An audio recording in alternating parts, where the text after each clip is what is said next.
Hello student, welcome back to my channel. तो आज की इस वीडियो में क्लास 10th भूगोल चैप्टर अनुसंधान एवं विकास से महत्वपूर्ण प्रश्न जो कि बोर्ड परीक्षा 2023 के लिए बहुत ही इंपॉर्टेंट है। अगर इस चैप्टर से क्वेश्चंस आएगा बोर्ड एग्जाम में तो जो मैं बता रहा हूँ क्वेश्चंस आपको इन्हीं प्रश्नों में से वो प्रश्न बोर्ड एग्जाम में मिलेगा। इस चैप्टर से जो भी क्वेश्चंस बोर्ड एग्जाम में पूछे जाएंगे उन्हीं क्वेश्चंस को मैं इसमें बताने वाला हूँ। तो आप लोग वीडियो को स्किप मत करना, वीडियो को पूरा अंत तक देखना। 100% गारंटी के साथ कहता हूँ कि अगर क्वेश्चंस आएंगे तो इससे बाहर क्वेश्चंस नहीं पूछे जाएंगे, इन्हीं क्वेश्चनों में से पूछे जाएंगे। वीडियो स्टार्ट करने से पहले हम आप सभी को 20 प्रश्न, ऐसे महत्वपूर्ण प्रश्न बताने वाले हैं। तो कितने प्रश्न बताएंगे? 20 प्रश्न को हम बताएंगे आप सभी को, 20 महत्वपूर्ण प्रश्नों को बताने वाले हैं। तो आप लोग वीडियो को पूरा अंत तक देखिएगा। तो चलिए वीडियो को करते हैं स्टार्ट। देखिए पहला क्वेश्चन क्या है, पहला इंपॉर्टेंट प्रश्न भूक्षरण है। देखिए ऑप्शन है भूमि का अनुपजाऊ होना, भूमि का उपजाऊ होना या भूमि का दलदली होना, भूमि का योजनाबद्ध होना। भूमि का उपजाऊ होना ये वाला सही हो जाएगा इसमें, भूमि का उपजाऊ होना। दूसरा प्रश्न है मृदा अपारदन है। तो मृदा अपारदन क्या है? ऑप्शन दिए गए हैं। पहला है मृदा का जमाव होना, दूसरा है जैव तत्वों का मृदा में परिवर्तन होना, मृदा को नदी में बहाकर, मृदा के कटाव एवं उसके बहाव की प्रक्रिया। तो इसमें हो जाएगा मृदा के कटाव एवं उसके बहाव की प्रक्रिया, यही होता है मृदा अपारदन।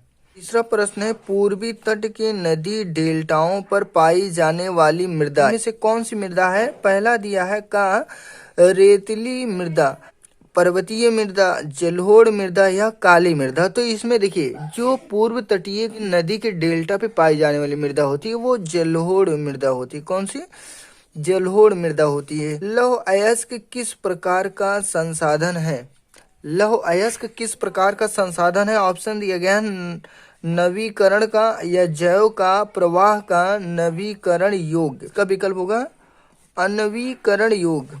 पांचवा प्रश्न है इनमें से किस राज्य में काली मृदा मुख्य रूप से पाई जाती है? इसमें हो जाएगा जम्मू और कश्मीर, राजस्थान, महाराष्ट्र, झारखंड। ये ऑप्शन दिए गए हैं तो इसमें हो जाएगा महाराष्ट्र। महाराष्ट्र में मुख्य रूप से काली मिट्टी पाई जाती है। छठवां है ज्वालामुखी उद्गार से निर्मित होने वाली मृदा निम्न में से कौन सी है? पहला है काली मृदा या जलोढ़ मृदा या फिर लेटेराइट मृदा या लाल मृदा। इसका सही आंसर हो जाएगा काली मिट्टी। इसमें ऑप्शन सही है काली मिट्टी।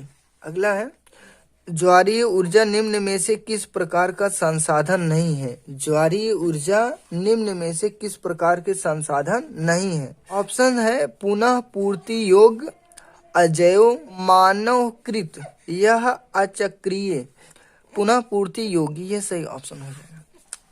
नेक्स्ट क्वेश्चन है इसका, देखिए ऑप्शंस दिए गए हैं, इसकी परिभाषा भी यही होगी और विकल्प में भी यही होगा। देखिए मिट्टी की विभिन्न परतों में अपारदन होना, दूसरा है परत दर परत अपारदन होना, तीसरा यानी कि ग है जब जल विस्तृत क्षेत्र को ढके हुए ढाल के साथ नीचे की ओर बहाता है तो ऊपरी मृदा घुलकर जल के साथ बहती है, अधिक वर्षा वाले क्षेत्रों में होने वाली अपारदन। तो इसमें सही आंसर इसका ये हो जाएगा।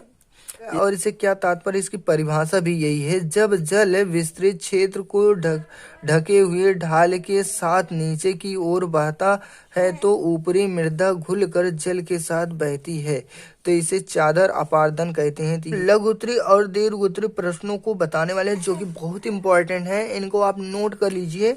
पहला देखिए बांगर मृदा में और खादर मृदा में, बांगर और खादर मृदा में दो अंतर बताइए। आप इसका अंतर जरूर याद कर लीजिएगा क्योंकि बहुत इंपॉर्टेंट है ये, वेरी वेरी इंपॉर्टेंट क्वेश्चन है। 10वां प्रश्न है मृदा अपारदन क्या है और इसके दो प्रमुख कारण लिखिए। इसके दो प्रमुख कारण लिखिए या बताइए, इस तरीके से प्रश्न पूछा जाएगा।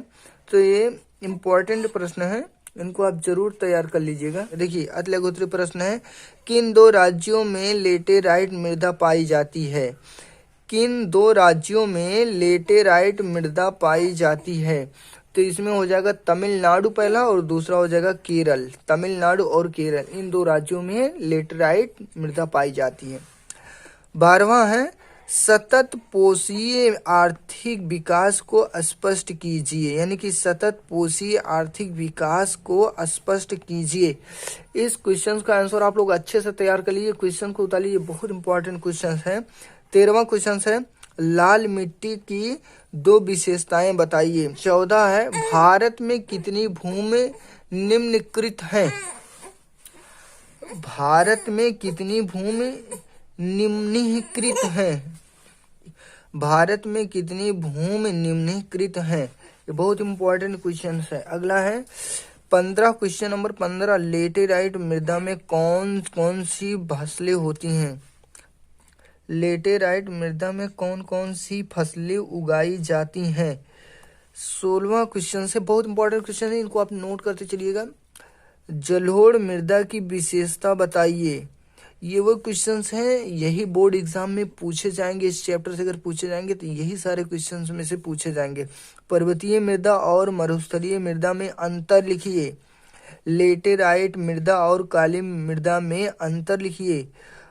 देखिए 18वां हो गया। 19वां और 20वां देखिए काली मृदा की निर्माण और उनकी विशेषता। काली मृदा का निर्माण और उनकी विशेषता बताइए। यह भी बहुत इंपॉर्टेंट क्वेश्चन है।